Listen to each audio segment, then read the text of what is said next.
Hi guys, this is Sarah and I'm here to answer one of the questions that I get asked sometime and another on where do you get ideas to make mystic story, where do you get inspirations from that and so on. Now it's really cool to get these questions. I get them sometime here and there, so it's normal. And I get to ask these questions myself to others. You see, there's no comic book market in Egypt, so my experience depends on what people say to me and what they tell me in the comments and so on. Anyways, so how do you start writing a story? Well, it starts back when you're a teen, when you start to be interested in drawing. You see, when we're teens, we get interested in different stuff. Someone say I like singing, someone others say I want to take photos, some others say I want to be a musician, and there are us who wants to draw and write stories.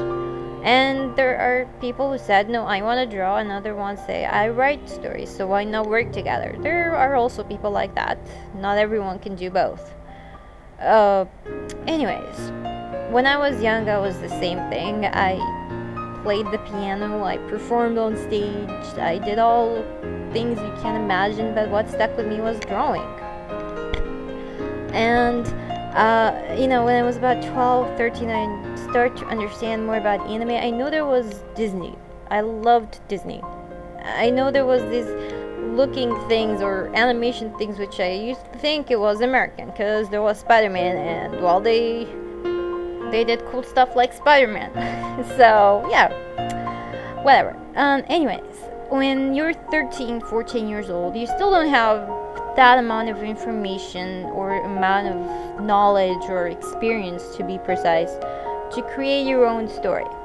You see things that are popular: Bleach, Naruto, One Piece, Dragon Ball, all these kind of stuff, and you see it looks interesting, so I'm gonna take a look on the most popular things, and you get attracted to it, and then you'll start drawing drawing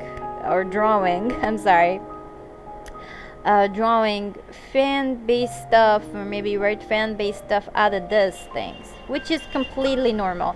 It is how I started. I used to draw fan-based things out on based off of Yu-Gi-Oh, which happens to be, it happens to have a fantasy element to it, with the pharaoh and the whole millennium thing and the card game thing. It was interesting, and it was my favorite back in the day, alongside with Hunter x Hunter, so I ended up making a fan story based on Hunter x Hunter and Yu-Gi-Oh. So yeah, you can imagine how that might look like.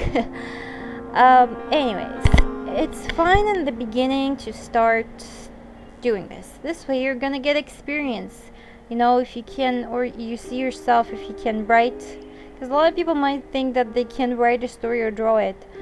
Doing that back in the day helped me to understand that I can do a story. I might be lazy on it, which I am, but I know I can do something. And I might be not the best, I might lack experience, but I still can do something. So this is how it starts. It doesn't matter if you do 1, 2, 3, or how many stories you do. It's a way of getting experience. Same goes with characters. I drew my favorites. Back then it was Yu-Gi-Oh! Then it was Tetsuya Nomura stuff. Now it's Persona things. So I used to draw these stuff, learn new type of drawing art styles, kept practicing until I got better in proportions, even though that my art style was a little bit weird. I did try out so many different art styles because I like so many animations, but it didn't feel right to me. I tried Winx. I tried my older art style, which was more Yugi-ish. I tried so many things, but it didn't work out, I kept working until I discovered a certain style when I was about 17 years old. It was a style I like. I even tried at one point to do the realistic art style of Tetsuya Nomura, which was a disaster for me, because it wasn't me. So it's normal to try different stuff. Even if it was like, I like this guy a lot, so I'm gonna try to do his work. It's fine. It's a way of getting experience. So what do you do after you get experience and discover your own art style? You take the next step. You see what the genre you like most. How do you know what genre you like most? What are the series you like most? For me, I like fantasy more. I like things like fairy tale. Yes, it's action, but it's fantasy. It has like its own world and its own rules and so on. I like Final Fantasy. I like Persona. I like um, Witch. I like Wings. I like Charmed. I like Angel, not the Buffy, the Angel. Angel, the good old Angel. I like these stuff. So you see where I'm going here, right? It is the thing that I like. And later on, you'll discover that whatever you like the most are the thing that you're going to write in, because it's the thing that most interests you. Same goes for drawing style.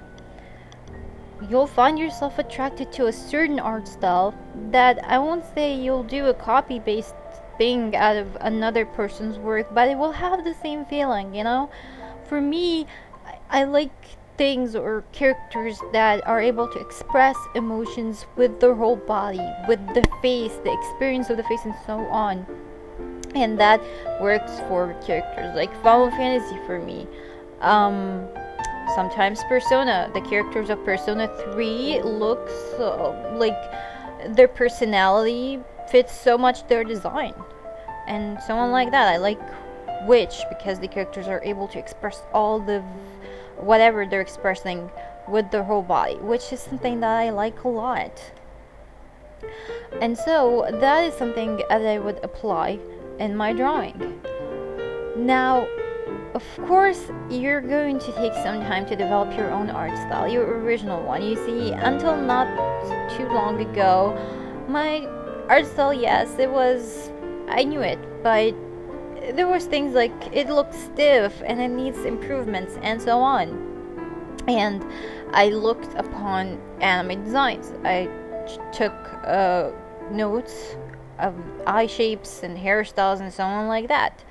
All this stuff will help you to get experience. It will help you to grow your style and to reach to, alright, this is my style, this is what I want to do. Now I already know my art style, I already know what kind of genre that I like. But I still don't know how my story is going. Which brings me to another question that I've got. What, in your opinion, makes a story good? Well, in my opinion, what makes a story good if it's not a copy-based thing out of other people. Now, when you're gonna say, hey, you said in the beginning, yes, but what after you get your art style defined and your story or the genre that you like defined? What then? So, it's because of the ninja thing being popular, I'm gonna do me a ninja story, but in a fantasy world? Huh? It's not gonna work. What makes a story good in my opinion, even if it was similar to something else, because all the shonen stuff you see in the market are similar to Dragon Ball. All of them has male protagonists who goes into some sort of training and have some incredible superpower, and they fight evil. It's all the same, but the way that the story is told is different. It's different from Bleach to Naruto to Fairy Tail to One Piece to so on. So how the way of the story is told, okay? One story is told in a ninja world, another story is told in a fantasy world, another story is told in the pirates world. So the way that the story is told, and most importantly, to have an ending in mind. The story, any story, no matter how long it is, it will not last forever. You need to imagine some sort of an ending to your story. So you have a start, an ending, in the middle. You will test out different stuff. Now, I don't know what's in the middle of my story. I do have a certain beginning and a certain end in my head, even if it's going to change. But there are something here, and what I'm doing right now is in the middle. I'm lazy, I will admit that, but that's what makes a good story in my opinion. Another thing, if the story was not too long, I'm not a fan of things that goes on for years and years. It gets boring, and people will get bored. People will start looking for something new. So it's okay to end your story at one point and start something new. In fact, fans love new things. They will cheer you to go on. how do I decide how the character should look like, and where do I get inspirations from? As I said, I get my inspirations from drawing, and especially the characters, and not just the characters, the world, from so many things. In the world, I get inspirations practically from Turkey, which I love its designs, and from Egypt, places like Sharm el-Sheikh and Hurghada. They had so many beautiful designs. It is so, feels like from a fantasy world. So that's where I get my inspirations from backgrounds. Also from Disney stuff, like The Little Mermaid or Aladdin, and things like that tells a story in a different place. I love that. I love fairy tales backgrounds. So amazing. It has so many details. I also try to make up my own stuff. But for characters, as I said, I like things that is able, or characters that express their emotions and their designs. I look for in different things, not just anime. I could look upon drama, I could look upon series, I could look upon different things. For example, the headmaster of the School of Magic is called Professor Merlin, and he is inspired from a character in a Disney movie, the Great Wizard Merlin.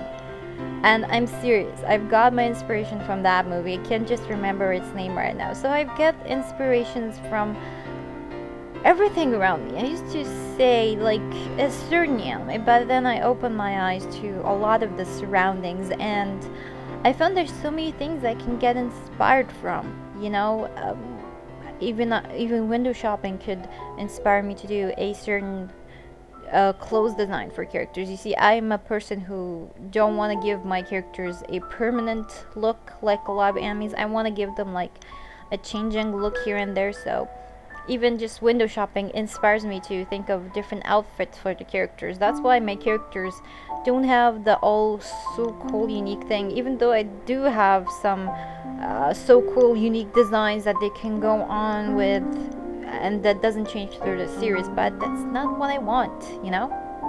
So just keep your eyes open to everything around you. Inspirations come from the smallest thing, you know?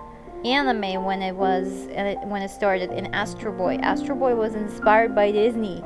So the great start of anime, the creator of Astro Boy was inspired by Disney, by Alice in Wonderland and Snow White and so on like that. So inspiration can come in any direction, and because you're inspired from a lot of things, you'll end up doing something someone other may have a similar thing to it, but it's not the same. The way that the story is told is different, you know?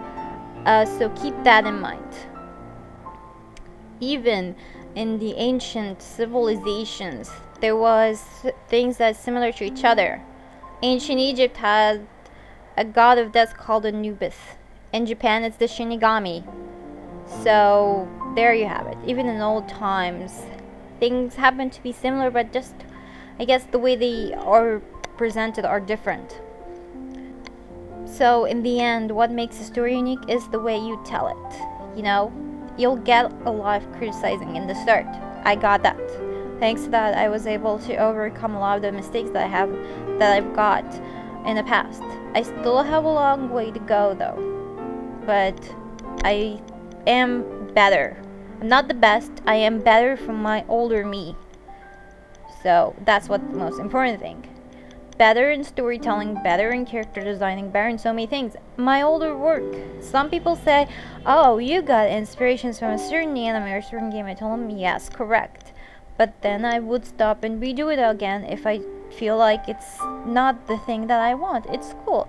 So there's no definite law to say what should make a good story and how it is told and so on like that. Most importantly, it's your own thing. You should be able to imagine a start and an end. And you do whatever you like in the middle. It's up to you. So I hope this is helpful to you guys. The video is a little long, but it's just so much to put in one video. Anyways, you guys, if you have any questions or anything you want to ask, put them in the comments, and I'll make another video if these questions needs a long explanations, like the couple of questions I've gotten my previous video. So that's it, leader. Stay safe and take care.